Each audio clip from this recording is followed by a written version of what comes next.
Yang saya hormati Bapak Ibu Guru yang menyempatkan hadir pada kesempatan hari ini. Izinkan saya ada senang nama rekan sejawat ini berbagi pengetahuan, ini berbagi ilmu yang telah saya dapatkan dalam hal ini dalam mengikuti kegiatan guru penggerak. Sekaligus kemarin memang disinggung oleh ibu kepala sekolah tentang disiplin, ya, tentang disiplin. Jadi untuk itu kebetulan di materi modul saya itu ada tentang budaya positif. Sebelumnya kegiatan ini, Bapak Ibu ya, sebelumnya kegiatan ini sudah pernah dilakukan di kelas 1 waktu itu tentang konsekuensi dan disiplin positif. Sudah pernah waktu sama teman lagi. Jadi ini kelanjutan kita untuk mempermantap saja kegiatan, dan mungkin sebentar saya mengharapkan Bapak Ibu juga bisa aktif untuk kegiatan ini untuk menambah hasil pengetahuan kita tentang disiplin positif itu. Baik. Yang pertama, konsep utama budaya positif. Jadi ini adalah suatu redaksi baru yang kita dengar, yaitu tentang kebudayaan, yaitu tentang budaya positif. Jadi yang pertama itu adalah yang kita akan bahas adalah paradigma, yang perubahan paradigma. Yang kedua adalah disiplin positifnya. Yang ketiga adalah kebutuhan dasar manusia. Yang keempat, motivasi perilaku manusia. Yang kelima, posisi kontrol, restitusi, keyakinan, kesepakatan kelas.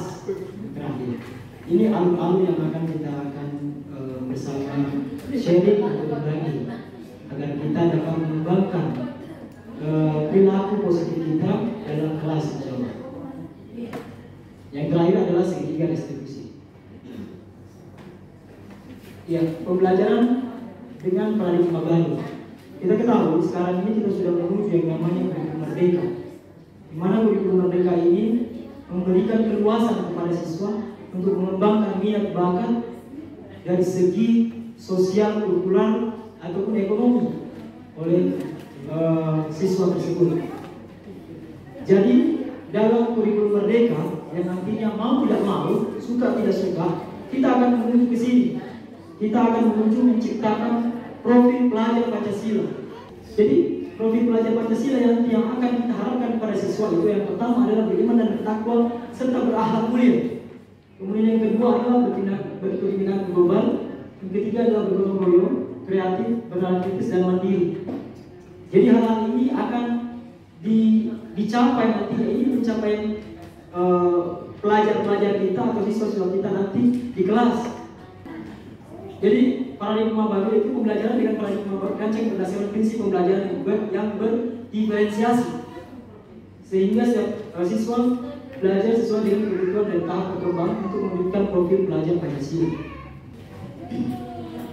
Pertanyaan pertama, mengapa peserta didik, ya, sekalipun manusia kita sebagai guru itu melakukan misbehave atau indisiplin? Misbehave itu kegiatan yang di luar harapan kita. Ya. Jadi ini boleh sekarang Bapak Ibu mengambil HP-nya, coba ada di kalau sudah jawab yang di atas sudah dijawab, ketik langsung klik add. Pokoknya masalahnya apa saja, tapi ini kenapa alasannya? Oke, sudah ya 20 yang ini. Oke, kita lihat respon. Oke, di sini ternyata yang bol besar ini yang banyak memilih, ada 2 orang pengaruh lingkungan. Ada yang mengatakan karena sering melihat contoh di lingkungannya, mereka mencontoh ini. Karena mengapa mereka mencontoh? Ya mereka mencontoh. Oh gitu. Ya. Jadi faktor lingkungan ya paling banyak. Ada karena ekonomi, karena malas, ya, karena ada pengaruh lingkungan. Jadi yang paling banyak memilih faktor lingkungan. Baik, jadi lingkungan itu banyak ya. Sekarang kita lanjut pada ternyata kebutuhan manusia itu berdasarkan Dr. William Glasser dalam choice theory mengatakan bahwa ada 5 kebutuhan mereka yang tidak terpenuhi sehingga dia melakukan misbehavior atau perilaku yang jahat. Yang pertama, karena ia bertahan hidup, seperti mencuri, ambil makanan temannya, karena dikasih bekal. Ya, jadi kebutuhan dasar manusia itu yang pertama bertahan hidup itu bisa dalam hal fisiologis, bisa juga dalam hal biologis. Yang selanjutnya kasih sayang dan rasa diterima, belum. Jadi kebutuhan akan hubungan dan koneksi sosial, kebutuhan untuk memberi dan menerima kasih sayang, kebutuhan untuk merasa menjadi bagian dari kebutuhan tersebut. Jadi mereka di rumah dia kurang perhatian sama orang tuanya sehingga cari perhatian di sekolah dengan tindakan pemberantasan. Jadi inilah yang harus nanti kita gali dengan namanya analisis diagnostik di kurikulum merdeka. Kemudian dia karena senang tuh melihat orang yang tersakiti, dia ganggu, dia menangis, senang tuh kita tahu. Jadi karena dia paham, dia senang melihat orang menderita. Ya, ini karena kehidupan dasar manusia dan ada yang manusia seperti itu. Kemudian freedom atau kebebasan, dia ingin bebas karena di rumah mungkin terkekang, terkungkung, sehingga dia melakukan kegiatan kriminal, disiplin dan sebagainya semua. Oke, jadi kebutuhan akan individual, otonomi, memiliki pemilihan dan mampu mengendalikan arah hidup seseorang. Banyak berlaku suka mencoba, tidak terpengaruh dan senang mencoba. Jadi ketika ada siswa yang suka lari kiri kanan, karena dia mau bebas. Karena dia mau bebas sebenarnya. Nah, jadi kemudian yang terakhir adalah penguasaan atau power. Yang artinya bahwa dia mau menjadi sebagai kelasnya, ya, sebagai yang ditakuti dan sebagainya. Jadi kekuatan untuk mencapai suatu menjadi kompeten, dia terampil dan diakui oleh dan atas prestasi dan keterampilan kita. Didengarkan dan ini terasa harga diri. Jadi ini kelima kebutuhan dasar manusia secara umum, sehingga dia melakukan saja misbehavior, kelakuan yang menyimpang. Oke, saya kembali untuk mengajak Bapak Ibu untuk melihat kasus atau masalah di kelas. Jadi ternyata bisa saja kemungkinan ini 5-5 masuk. Yang pertama betul dikatakan begitu, ya. Kemungkinan saja dia tidak membawa bekal dan tidak diberi bekal orang tua sehingga dia ingin mengambil makanan dia makan. Yang kedua, kemungkinan besar ketika misalnya dia mengambil, kemudian temannya lapor ke guru, guru lapor ke orang tuanya tahu bahwa oh anak selalu minta kasih sayang, disayang mendapatkan kasih sayang. Kemudian kesenangan seperti yang dikatakan ibu, kebebasan karena dia suka, misalnya temannya itu menangis, terintimidasi dan sebagainya, dia senang melihat dia ini. Sehingga dia bebas. Dalam penguasaan demikian, ya penguasaan mau dibilang jago dan temannya dan sebagainya, ya hebat itu penguasaan. Jadi inilah nanti yang menjadi dasar ibu untuk menganalisis apa sih sebenarnya, kenapa siswa kita itu begitu. Ini patokannya nanti. Ini yang menjadi dasar. Ya, karena dia tidak memiliki kebutuhan apa yang dia guna mengurangi bahkan mengatasi masalah disiplin. Yang murid perlukan adalah ini disiplin positif. Kok mengapa bukan peraturan? Nanti kita bahas. Kenapa disiplin positif? Ya. Apa makna disiplin? Menurut Ibu? Disiplin sangkatan misalnya. Disiplin itu apa? Taat. Aku yang disiplin itu adalah taat, patuh. Jadi makna disiplin itu adalah sesuatu yang dilakukan seorang pada orang lain untuk mendapatkan kepatuhan. Jadi karena dia patuh sehingga dia disiplin, ingin patuh pada peraturan itu. Dia cenderung menghubungkan kata disiplin dengan ketidaknyamanan.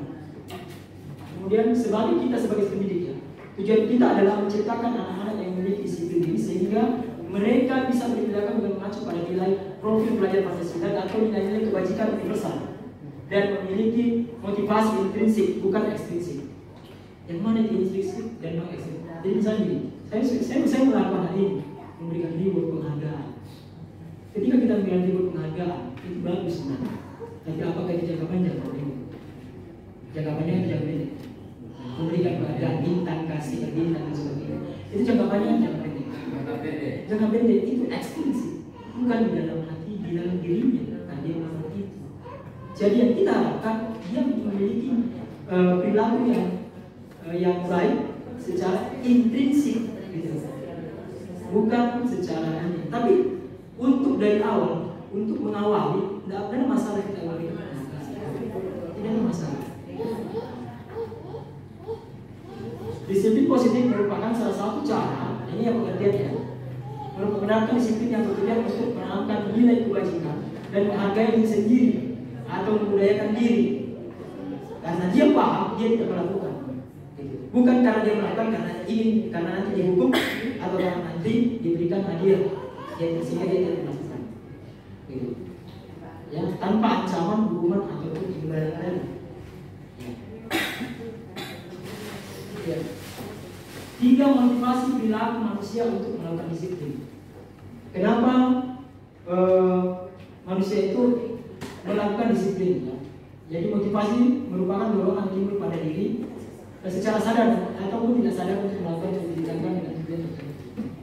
Yang pertama, untuk menghindari ketidaknyamanan atau hukuman, sehingga dia disiplin, kan saya katakan tadi, karena jangan sampai dia dihukum karena dia disiplin cepat datang ke sekolah, harus kerja KPR dan sebagainya. Jadi kan menghindari hukuman ataupun ketidaknyamanan, jangan sampai disuruh beli nyaman, ataupun misalnya ditegur sehingga dia agak malu-malu dengan teman-temannya. Nah itu. Jadi motivasi untuk melakukan disiplin misalnya. Dan motivasi ini ternyata adalah tingkatan level paling rendah. Ya, motivasi ini karena dia dihukum paling rendah. Kenapa saya katakan ini tadi berpengaruh pada jangka pendeknya, bukan jangka panjangnya. Apa yang akan terjadi bila saya tidak melakukan ini? Ya, jadi dalam hal untuk ketidaknyamanan tertentu, murid akan selalu mendapat disiplin diri dengan alasan takut dihukum dan tidak nyaman dengan kondisi atas kesalahannya. Kemudian yang kedua, untuk mendapatkan imbalan dan harga orang lain sehingga dia melakukan disiplin. Ya, kalau misalnya kata bagus, tepuk tangan, tidak ada masalah itu. Ya, tapi kalau misalnya memberikan imbalan, penghargaan ataupun hadiah, saya juga pernah melakukan itu. Tapi itu dasar untuk menuju pada intrinsiknya. Sehingga nanti lama-lama kita lepas untuk memberikan penghargaan itu sehingga dia pertama.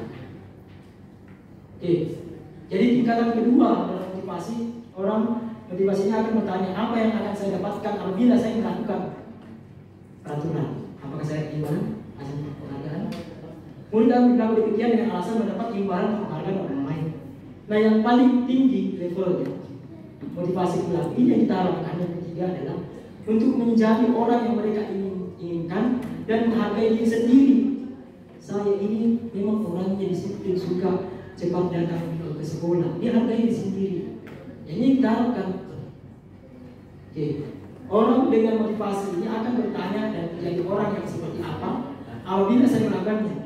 Jadi murid yang melakukan ini sadar akan nilai-nilai kebajikan dalam dirinya. Jadi sudah tertanam nih. Biasanya itu biasa. Yang pertama itu dibiasakan. Kemudian setelah dibiasakan dan seterusnya sehingga dia akan menjadi membudaya. Jadi membudaya itu tanpa disuruh tiket dan sebagainya sendiri. Karena dia sudah menghargai dirinya. Hargai bahwa ini memang tugas saya. Tiket memang tugas saya. Mengerjakan PR adalah tugas saya. Ini level tinggi yang akan kita mudah-mudahan bisa bersama kita lakukan. Saya mengajak Bapak Ibu untuk melakukan ini. Agar nanti murid-murid kita SD Pertiwi itu akan terjadi. Tapi yakin tidak Bapak Ibu ketika misalnya kita melakukan ini tanpa dukungan orang tua di rumah, tidak bisa itu. Jadi ini harus ada komunikasi juga dengan orang tua. Jadi komunikasi orang tua. Jadi kegiatan ini akan terlaksana kalau ada kerjasama dengan orang tua. Jadi ini yang menjadi patokan kita. Misi kita, ya. Kemudian ini ada masalah lagi. Rina kurang menguasai mata pelajaran matematika, sehingga pada saat pelajaran tersebut berlangsung, dia lebih banyak berdiam diri dan menggambar di buku pelajarannya.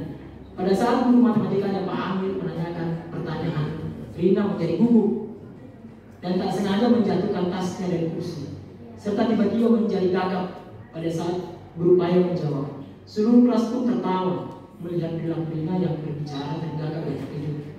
Pak Amin pada saat itu membiarkan teman-temannya Rina menertawakan Rina yang tergagap dan malu luar biasa, dan malah minta Rina untuk ke depan menyelesaikan soal. Karena kebingungan menyelesaikan soal matematika tersebut, ia menyuruh berdiri di depan kelas.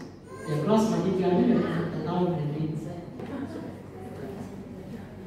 Tidak setuju karena selain membuat Rina semakin merasa malu dan tidak percaya diri, mungkin juga akan membuat dia semakin tidak bergairah lagi mengikuti pelajaran matematika, karena membuat dia semakin tidak paham dan dia sudah mendapatkan rasa malu yang besar di dalam kelas. Inilah mengapa matematika menjadi pelajaran yang ditakuti biasanya sampai SMA. Ya, jadi ngomong yang ditakuti. Karena mungkin seperti itu, ya mungkin kebanyakan di luar sana. Jadi menurut Anda tindakan Pak Amin terhadap Rina adalah sebuah hukuman atau konsekuensi? Bukan hukuman. Bagaimana Pak Ibu? Ini konsekuensi. Ini konsekuensi yang pernah saya jelaskan pada pertemuan sebelumnya di kelas 1. Konsekuensi. Berdiri di depan. Hukuman atau konsekuensi? Bapak Ibu paham tentang konsekuensi? Konsekuensi itu adalah sudah terdapat suatu aturan yang kemudian anak tersebut tidak mengindahkan. Ya, sudah terdapat aturan. Iya, konsekuensi. Kan konsekuensi itu dilakukan secara bertanggung jawab. Misalnya gini, ketika menumpahkan air minum dari gelas dan sebagainya, konsekuensinya yang PR, bukan disuruh berdiri, itu tidak relevan. Tidak mengerjakan PR disuruh berdiri, itu bukan konsekuensi, hukuman. Karena tidak relevan dengan pelanggarannya, itulah konsekuensi. Berarti apa? Hukuman. Karena tidak sesuai dengan perilakunya, berdiri apa hubungan berdiri depan dengan kemudian ya, ini adalah hukuman, bukan konsekuensi. Jadi sekarang kita sudah paham ternyata Bapak Ibu, saya juga baru paham kalau konsekuensi yang saya ilham yang pernah saya berikan materi itu adalah level tinggi. Ternyata bukan lagi, masih ada lagi. Itulah tadi yang disebut namanya restitusi. Dalam bahasa nanti kita pelajari apa itu. Konsep disiplin identitas yang gagal. Artinya bahwa kita akan gagal mendisiplinkan siswa kalau dalam hal pertama memberikan hukuman. Ya, kita akan gagal. Kenapa hukuman itu? Karena hukuman bersifat menyakitkan, tidak nyaman, murid takut, memaksakan, murid akan menyembunyikan kesalahannya, dan murid jadi tidak mau terbuka nantinya sampai nanti dewasa. Murid akan rendah hati, ya tidak percaya diri, karena ada hukuman itu. Nah, ini masih gagal. Selanjutnya, memberikan penghargaan. Ternyata ini adalah disiplin yang masih gagal juga. Kenapa? Karena yang pertama tidak efektif, merusak hubungan sifat yang iri atau sifat iri. Jadi ketika misalnya dapat hadiah, satu tidak dapat hadiah, akan iri. Sebenarnya motivasi tapi ya timbul rasa iri. Kemudian mematikan kreativitas, menghukum dengan sistem ranking. Itulah sehingga tidak ada yang namanya ranking, ya ranking 1, ranking 2, karena penghargaan ini ternyata akan yang tadi mematikan kreativitas, sifat iri dengan siswa yang lain. Kemudian merampas hak menghargai dirinya. Apa sih saya bisa? Memang saya orang dulu di saya ranking 20, jadi sampai bisa mendapat penghargaan tampil di depan dikasih hadiah. Memang boleh bisa Pak. Sehingga dia tidak menghargai dirinya. Ya. Dia tidak menghargai dirinya karena ada memberikan penghargaan itu. Kemudian, Bapak Ibu, konsep disiplin yang sukses itu seperti apa? Yang sukses itu adalah konsekuensi. Ini tidak akan sukses yang pernah saya katakan, saya berikan bahwa konsekuensi ternyata masih ada sebenarnya, yaitu tadi restitusi. Ini sukses, tapi kita lihat bandingannya yang bagusan mana nih? Apa konsekuensi atau restitusi? Ya, kalau konsekuensi penguatan jangka pendek, ya nantinya kalau nanti masuk SMP tidak ada hadiah, tidak mau minta anak cepat. Monitoringnya berkelanjutan, yang konsekuensi ini. Jadi kita harus terus secara kontinu untuk melihat siswa ini. Nah, kemudian stimulus dan respon. Stimulus kita adalah sebagai guru, respon itu sebagai siswa. Jadi ketika misalnya kita siswa itu misalnya terlambat, kemudian apa konsekuensinya terlambat? Nah, direspon oleh siswa, iya Pak, untuk terlambat itu sebentar saya mungkin sebentar istirahat karena ada apa kalian sebagainya. Nah itu ada stimulus, ada respon, ada timbal balik untuk konsekuensi. Ya betul, karena ada tanya jawab langsung terlambat tadi. Tidak ada stimulus, ada stimulus tidak respon. Kalau konsekuensi itu ada stimulus, ada respon. Kita ajak ke siswa. Jadi apa konsekuensi betul-betul? Oke, murid menghormati peraturan. Jadi betul-betul dia dengan ada peraturan itu, jadi murid menghormati dengan ada konsekuensi.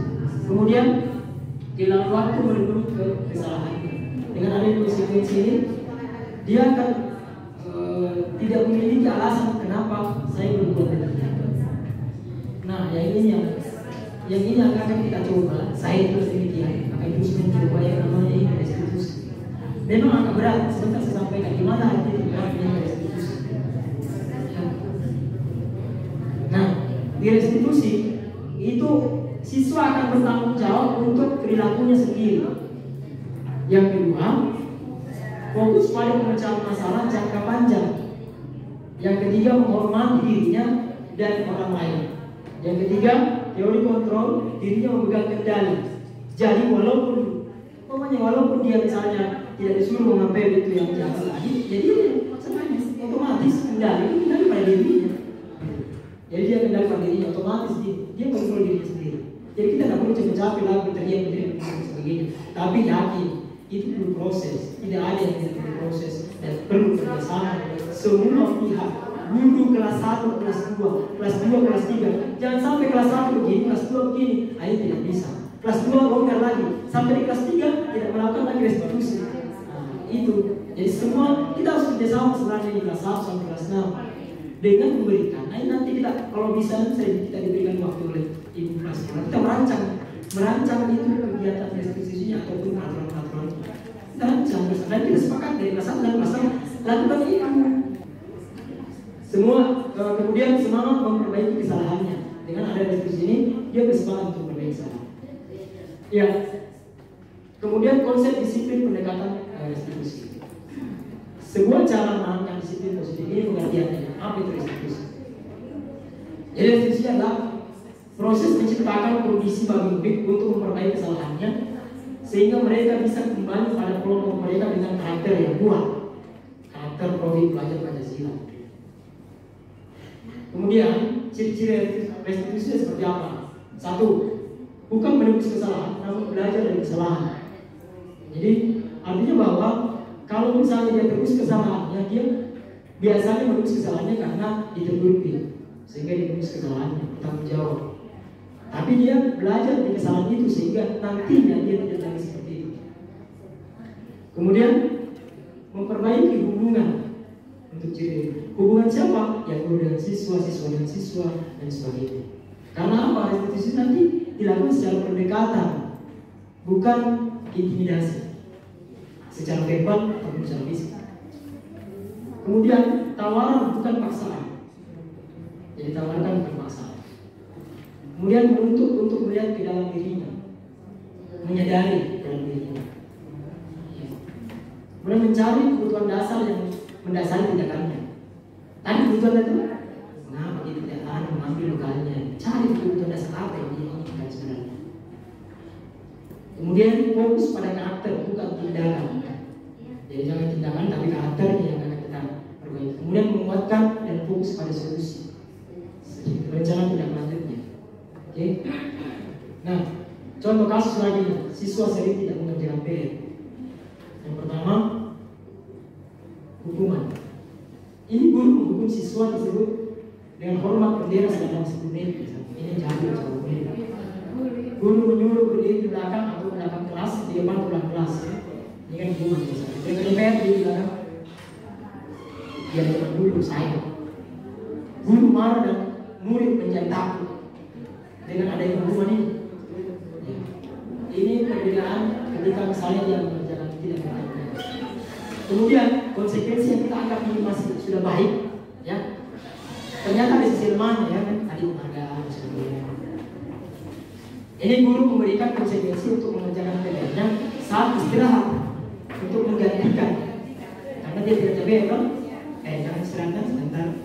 Ini bagus sebenarnya, tapi jangan pendek. Jangan pendek, karena nantinya ini tidak membekas dalam dirinya, tidak masuk. Ini bagus, karena ini bertanggung jawab terhadap PR-nya. Ini bagus, tapi nanti sih ada yang lebih bagus. Kemudian guru tegas dan siswa menghormati peraturan. Ini kalau konsekuensi. Karena tadi apa konsekuensi? Sudah ada peraturan dan peraturan itu sudah ada konsekuensinya dan siswa sudah mengetahui. Kemudian ini yang paling kita nanti bersama-sama akan bangun. Mudah-mudahan bisa dibangun semua kelas. Yang tadi saya bilang ada program dari kelas 1 sampai kelas 6 kita buat itu namanya keyakinan dan kesepakatan kelas. Jadi konsekuensi itu guru menanyakan kesepakatan, keyakinan kelas atau dirinya dan membantu murid menyelesaikan masalah. Nah, kalau tidak keyakinan kelas kita, peraturan kelas kita, apa itu? Jadi ada suatu obrolan, ada suatu penggalian di situ. Guru terbuka dan siswa menghormati dirinya dan orang lain. Iya, silakan.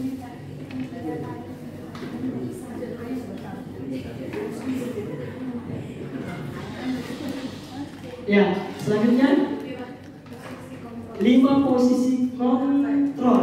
Hati-hati. Kontrol. Jadi ini posisi kita sebagai guru nih.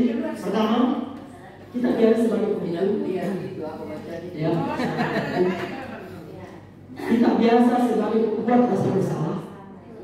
Sebentar saya jelaskan gimana itu pembuat rasa bersalah. Kita sebagai teman. Tapi apakah ini bagus? Saya rasa kurang bagus. Ada yang positif tadi. Kalau kita kayak teman dulu sama anak. Ya. Kemudian ada sebagai pemantau. Inilah yang tadi pemantau itu yang tadi yang sebelum restitusi tadi apa itu? Konsekuensi. Pantau. Ketika misalnya dia, apakah memang dia laksanakan itu dia bebas?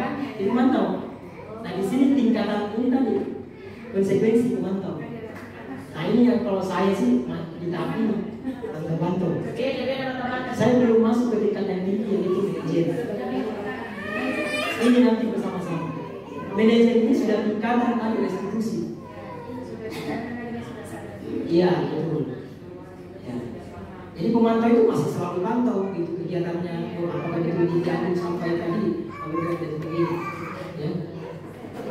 Nah sekarang contohnya nih. Ya. Contoh menerlambat 5 posisi kita sebagai guru. Ya, kasus siswa terlambat tiba di kelas saat pagi hari kasusnya. Oke, penghukum. Kamu tahu tidak bagaimana? Berdiri saja, kamu di bawah itu.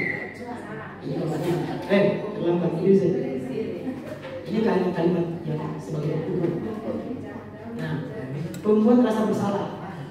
Berapa kali bu guru bilang ke kamu, nah, bu guru kecewa sama kamu.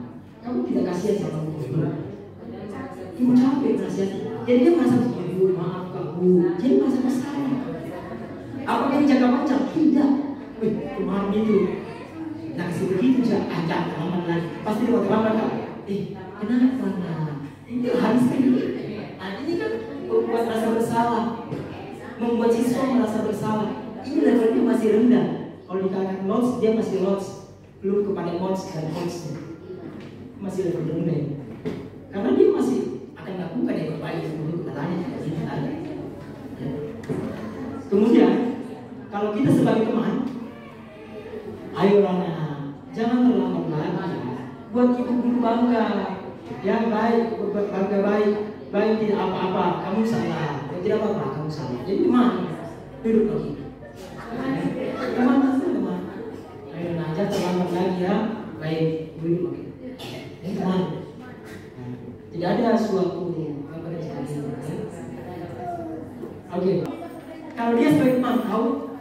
yang sudah ada kesepakatan kelas, ada peraturan, dan kita nonton, kamu sudah melanggar peraturan. Apa itu konsekuensinya? Jangankan konsekuensi sekarang, yang mantap.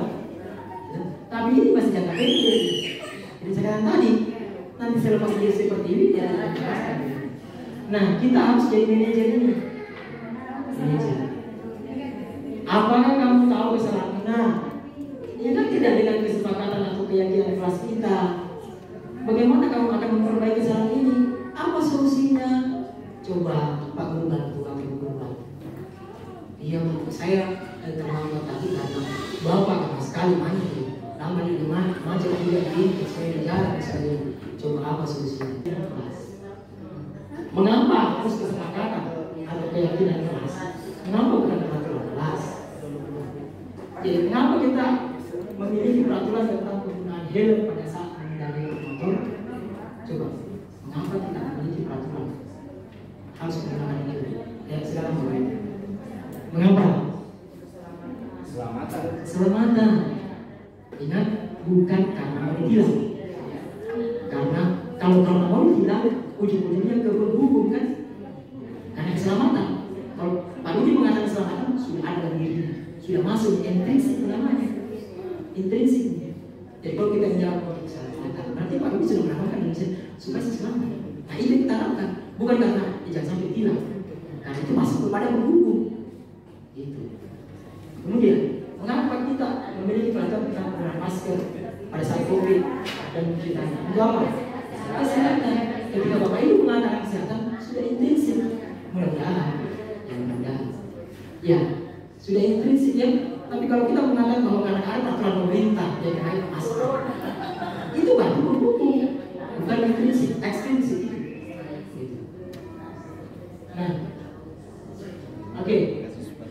Ini yang saya sudah coba lakukan, membuat kesepakatan kelas. Sudah coba. Tapi kalau ini Bu Kiki lebih duluan, lebih senior saya belum berat. Jadi guru bersama murid membuat keyakinan kelas. Ya. Jadi mereka ini sedang berdiskusi tentang kesepakatan kelas mereka. Ya. Bentar saya kayaknya.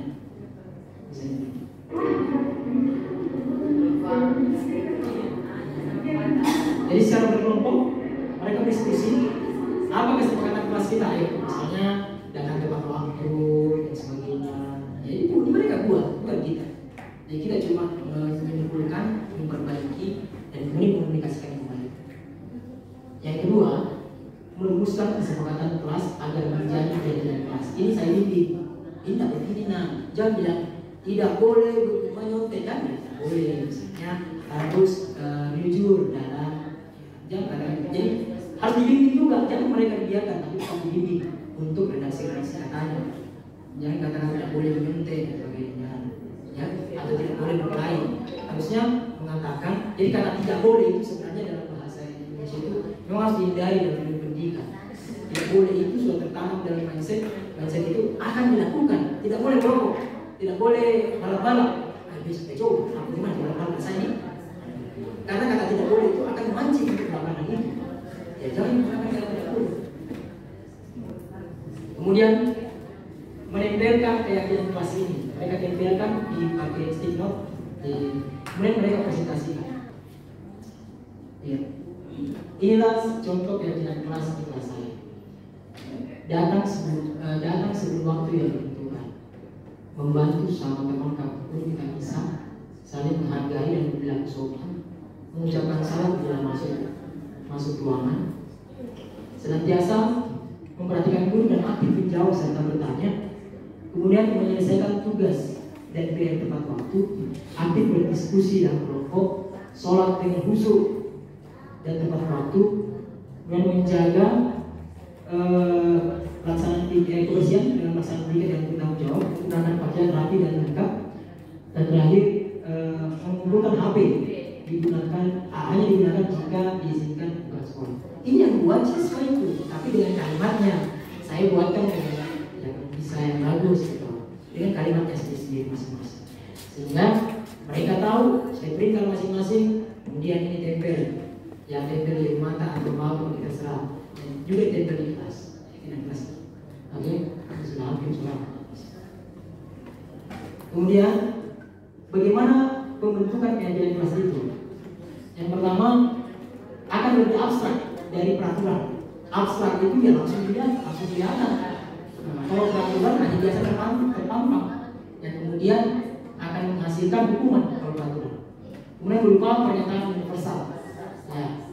Kemudian dibuat dalam bentuk positif, kemudian mudah diingat karena menjadi kebiasaan, sesuai kondisi kelas sekolah agar mudah diterapkan, dan terakhir semua warga sekolah dilibatkan. Jadi apakah keyakinan kelas ini atau keyakinan kelas ini bisa dikatakan bisa dibuat menjadi keyakinan sekolah? Bisa. Jadi kita tidak mengatakan lagi ini adalah peraturan sekolah. Ya, kita boleh mengatakan ini keyakinan sekolah. Kita yakin kita bisa tidak melanggar. Ya, kita yakin kita bisa menjadi siswa atau guru yang memberi contoh yang baik. Itu, ya. Itu. Kemudian aplikasi penanganan masalah. Nah, ini mengenai menangani masalah pelanggaran dengan menggunakan segitiga restitusi. Nah, inilah segitiga restitusi. Kalau misalnya kurang jelas, yang pertama ini adalah menstabilkan identitas ini, menstabilkan identitas. Kita semua akan melakukan hal-hal terbaik yang bisa kita lakukan. Ya. Berbuat salah itu tidak apa-apa. Ini contoh-contoh kalimat-kalimatnya kalau kita sudah sebagai manajer. Kalau kita sudah sebagai manajer, tentunya kalau ada yang sudah membuat kekeliruan, ya, kita pasti yang pertama kita akan panggil. Kemudian kita lakukan ini, kita stabilkan identitasnya dia. Dengan cara apa? Kita bilang mengatakan bahwa berbuat salah itu tidak apa-apa. Semua orang juga pernah kok berbuat salah. Kita secara tapi jangan biasanya jangan di depan teman-temannya biasa. Ada saat istirahat misalnya, istirahat dan sebagainya, atau istirahat temannya kita panggil karena malu biasa. Nah, disitulah kita bertindak sebagai manajer yang menjalankan ini segitiga institusi ini. Langkah-langkah ini kita stabilkan dulu identitasnya dia. Tenang dulu dia, jangan dia merasa dia tertekan, takut dengan berhadapan dengan kita. Kita katakan bahwa berbuat salah tidak apa-apa. Kadang-kadang yang begitu kita hilang. Kemudian tidak ada manusia yang sempurna dengan kalimat ini. Kita gunakan kalimat ini. Kemudian saya juga pernah melakukan kesalahan seperti itu. Nah, kemudian kita bisa menyelesaikan masalah ini. Jadi ini adalah hal pertama untuk menyuntik keyakinan dirinya ke dalam dirinya. Ini kalau pertanyaan. Ya, bapak atau ibu tidak tertarik mencari siapa yang salah, tapi ingin mencari solusi permasalahan ini. Kalau biasanya yang bermain dua depan di sini. Siapa yang pertama mulai? Siapa yang pertama yang dulu gitu? Kalau kita sudah sebagai manajer, kita mengatakan, kamu di sini tidak mencari siapa yang benar siapa yang salah. Ya, kamu berhak merasakan sakit ketika dipukul dan menangis seperti kaki itu. Kenapa karena kamu menangis? Kamu memang ini dan sebagainya. Oke, kita jadi memang kalau kita pikir ini melakukan tindakan ini secara restitusi ini, apakah memang butuh waktu? Butuh waktu. Ini tantangan kita. Banyak pekerjaan gue dari kau tuh mulai umur guys. Apa loh? Itu sebenarnya, tapi itu yang harus kita keluar dari zona nyaman itu. Ya, nah sebentar pulang dan dulu pulang ya, sudah sampai perjalanan dulu pulang ya. Pulang kok bisa? Itu panggil saya kan, kalau tidak ada waktu tak sebentar istirahat, ya kan pulang gitu.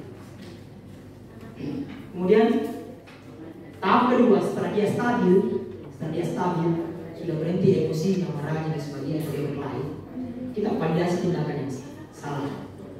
Ya, semua perilaku memiliki alasan. Ya. Padahal kamu bisa melakukan yang lain dari ini ya. Kemudian ini kata-katanya, kamu pasti punya alasan. Mengapa mengganggu temanmu? Mengapa mengejek? Nah, kembali ke mana tadi? Kemana kamu itu? Kalau pertanyaannya, kembali ke mana? Mencari apanya? Kebutuhannya. Apa sebenarnya? Punya alasan tuh?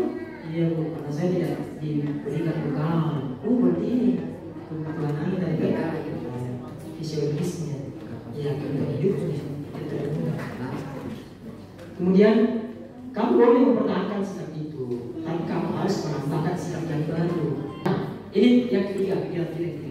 Jadi ini dilakukan secara komprehensif, secara keseluruhan sampai masalahnya selesai. Apakah terlambat, tidak terjadi dan sebagainya. Tahap inilah 1, 2, 3. Terakhir kita menanyakan keyakinan. Ya, keyakinan. Kita semua memiliki motivasi internal. Kita sebenarnya mau berbuat baik. Kenapa kamu bisa kamu baik, tapi karena dia mau cari perhatian itu sebenarnya sehingga dia mengganggu. Pada hakikatnya semua ini manusia ini baik gitu. Dari teori apa saya pernah baca dari apa? Semua itu baik, tidak ada manusia yang buruk. Tapi ada tadi kembali kebutuhan tadi yang tidak terpenuhi. Nah, kita tanyakan dengan kata apa yang kita percaya kita bisa menjadi lebih baik. Yang kedua, apa nilai-nilai umum yang telah kita sepakati? Jadi tadi ya membuat kesepakatan kelas. Coba tadi kan terlambat. Tahu tidak apa kesepakatan kelas kita?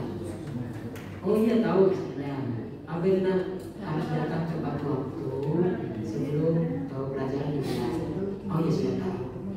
Jadi tanyakan itu, tanyakan nilai-nilainya tadi supaya dia terus mendengar nilai itu. Gitu. Kemudian masih ingat keyakinan kelas apa yang dilakukan tadi? Bagaimana cara kamu atau solusi kamu untuk memperbaiki hal ini? Coba apa solusinya untuk memperbaiki terlambat kamu? Kira-kira ya harus tidak cepat di malam hari Pak. Ya betul. Apalagi. Nah sehingga dengan dia tahu dia akan mengekas dalam dirinya itu. Biasa kita orang tua, jangan kau mandi hujan. Pokoknya melarang tanpa diketahui alasannya. Jangan berdiri di pintu, duduk di pintu, berdiri di kasur, duduk di bantal maksudnya. Tidak tahu apa alasannya. Cuma melarang. Nah, dengan adanya manajer ini menjadi kita akan menjadi orang tua di rumah. Ini bisa diterapkan di rumah dengan anak-anaknya, bisa di rumah maupun di sekolah bisa. Jadi kita akan menjadi manajer begini. Kalau kita menjadi manajer dewasa nanti anak kita dia tahu nih aturan itu, bukan melarang tanpa solusi, tanpa alasan. Jadi harus dia tahu.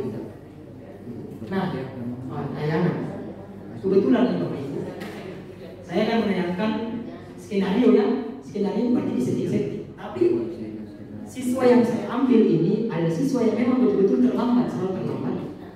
Yang kedua siswa yang selalu usil.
Ya kebetulan aku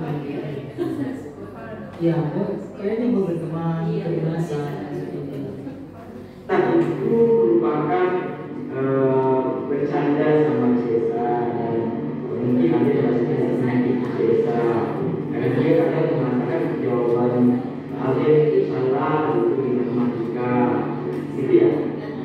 Ya oke baik jika itu menurut Alien perbuatan saling mengejek itu hal yang baik kan? Validasi tindakan yang salah. Tahap kedua ya. Ibu, dokter, dia tahu bahwa dia memiliki perkataan dia selalu tahu dan bercanda kepada teman biasanya. Tapi selain juga, Cesa tersinggung tidak dan sakit tidak dengan perkataan agen tadi.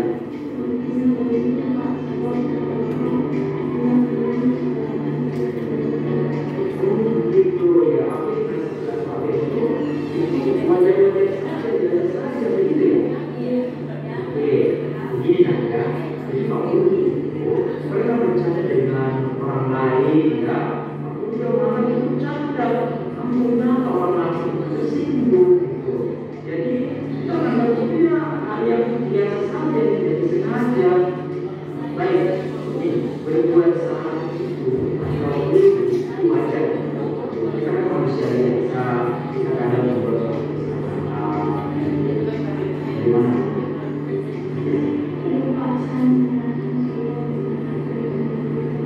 Oh ya, baik. Jadi di sini kita validasi perbuatan itu bagaimana dengan kalian? Iya Pak, itu mengejek itu salah, itu salah. Jadi kita tanamkan kepada dia bahwa perbuatan itu tidak salah gitu. Jadi ya, bahwa keyakinan kelas kita pada pertemuan awal pada saat pertama kali masuk sekolah masih oke. Apa itu yang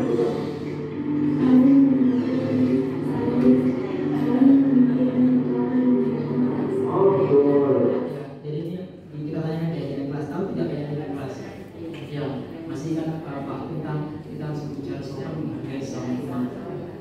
Kita tanyakan keyakinan kelas kita. Itu perlunya tadi kita buat keyakinan kelas di kelas kita masing-masing. bagus? Ambil merasa saling menghargai itu penting tidak dan tidak menghargai teman itu. Alhamdulillah, alhamdulillah. Kapan kira-kira Abian ini mau memulai? Alhamdulillah. Jadi untuk menanggapi pesan Abian, apa yang Abian akan lakukan? Ini saya bertanya, ya kan? Apa yang Anda lakukan untuk melakukan kesalahan Anda? Apa yang Anda lakukan? Minta maaf kepada dia. Baik, bagus. Kalau itu kan harus ada solusi kepada masalah. Jadi dia ini sudah menemukan solusinya. Ya, sudah menemukan solusinya dengan Berarti aku sudah menjadi seorang kesatria yang mau mempertanggungjawabkan kesalahan dia dan mau memperbaikinya. Kalau begitu, silakan ambil Cesa dan apa yang sebaiknya ambil. Ambil ke atas dulu. Ya, silakan.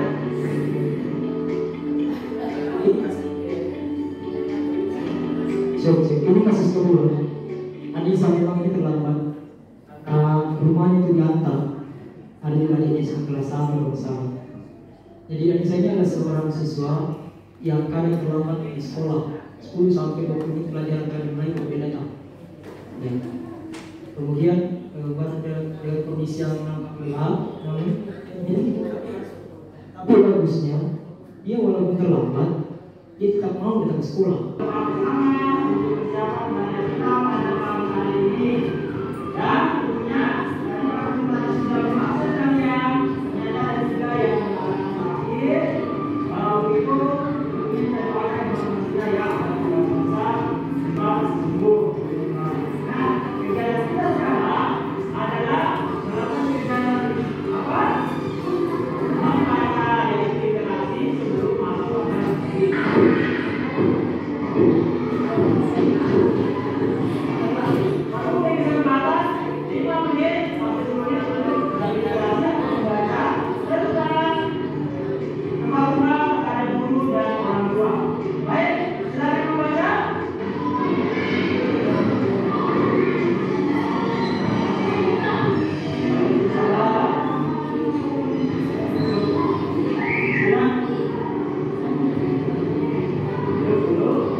Kelihatannya Nisa kelelahan.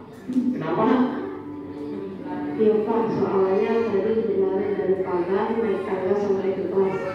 Baik, kalau begitu tenangkan dulu perasaannya. Tarik nafas dalam-dalam dan buang sebanyak 3 kali. Coba. Angka dari rumah ke sekolah itu jam berapa?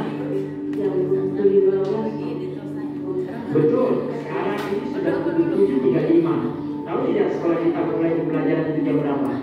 Jam 15. Nah, artinya Anissa ini datang ke sekolahnya tidak tepat waktu. Bagaimana? Ya Pak, maaf, saya terlambat. Ya, Pak Guru juga heran.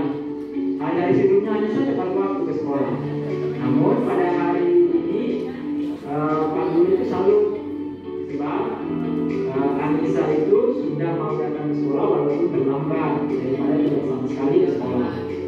Tapi menurut Anissa datang terlambat itu hal yang baik atau belum? Tidak Pak, tidak baik. Ya, tidak baik. Anissa paham itu. Baik, berbuat salah itu wajar sebagai manusia. Ada berbuat salah karena tidak sengaja. Tidak ada manusia yang sempurna. Pak Guru juga pernah melakukan kesalahan seperti Anissa yang terlambat pada suatu kegiatan. Ya Pak, soalnya adik saya yang di kelas 1 susah bangun dan meninggal. Oh, Pak Guru tidak akan tertarik menyalahkan siapa yang tidak menjawab masalah. Tapi Bapak ingin mencari solusi dari masalah Anissa. Dan Pak Guru yakin Anissa bisa mengatasi dan menyelesaikan masalah ini dengan bantuan Pak Guru. Anissa pasti ada alasannya. Kenapa terlambat datang sekolah? Apakah memang karena adiknya yang telat bangun atau ada lagi? Coba ceritakan. Selain karena adik, saya akui. Dalam selanjutnya mungkin ada satu pertanyaan dulu. Saya harapkan ada pertanyaan. Saya Pak. Silakan Pak Saud. Terima kasih banyak atas materinya ini, sangat bagus dan memang ini hal yang baru. Ya. Ada apa yang ujung-ujungnya sebenarnya umpama kalau ada masalah seperti ini, umpama kalau selalu terlambat, itu kan sudah diberikan tadi solusi apa, kemudian apalagi memberikan nasihat atau motivasi. Tapi kalau hari-hari berikutnya masih terjadi seperti itu, nah ini kan yang biasanya seperti itu. Kalau masalahnya tetap berlanjut, mungkin perlu apa namanya ini, ada hubungan dengan orang tua siswa, kerjasama dengan orang tua siswa. Karena kalau tidak ada, ya palingan siswa mengatakan, wah setiap hari saya dikasih begitu saja, nggak ada masalah. Ya karena tidak mau dihukum Ji, ya kan? Saya kira seperti itu Pak. Ya, terima kasih, ini penguatan dari Pak Saud. Terima kasih. Jadi bahwa betul kiranya bahwa kita harus memiliki hubungan dengan orang tua dalam hal komunikasi, yang kemudian bisa bersama-sama bersinergi untuk memperbaiki hal ini gitu. Dari ketidakdisiplinan dalam hal waktu, tepat waktu datang ke sekolah. Jadi untuk itu kerjasama dengan karena orang tua yang mengantarkan biasanya. Jadi untuk itu anak-anak akan diupayakan untuk berkarakter yang baik dengan daya kelas yang telah diciptakan, yang kemudian orang tua harus mensupport hal itu supaya anaknya juga baik dalam hal sikap prinsipnya gitu. Jadi betul. Jadi kiranya ini harus betul dikomunikasikan, kan kita semua sudah punya WA grup orang tua personal juga. Tidak ada salahnya, bahkan orang tua juga akan merasa anaknya diperhatikan ketika kita menanyakan hal itu. Ini perhatikannya anakku, walaupun anaknya memang menyimpang dalam hal indisipliner gitu. Tapi kalau dengan hubungan komunikasi dengan orang tua, bukan berarti mencari kesalahannya, tapi mencari solusi yang terbaik supaya anak ini dapat mengikuti kegiatan di sekolah dengan tepat waktu. Misalnya kalau contohnya adalah tepat kenapa dalam sekolah. Mungkin Bapak Ibu masih ada yang lain? Masukkan Pak. Terima kasih. Silakan. Terima kasih, materinya menarik Pak. Apalagi ini kita terkait dengan sekolah ramah anak. Sekolah ramah anak, seingat saya teman-teman kita diberikan materi juga disiplin positif, tetapi mungkin teman-teman karena sudah lama terlewatkan, kemudian Pak Amin dan Ibu Har juga pernah ikut dan materinya ini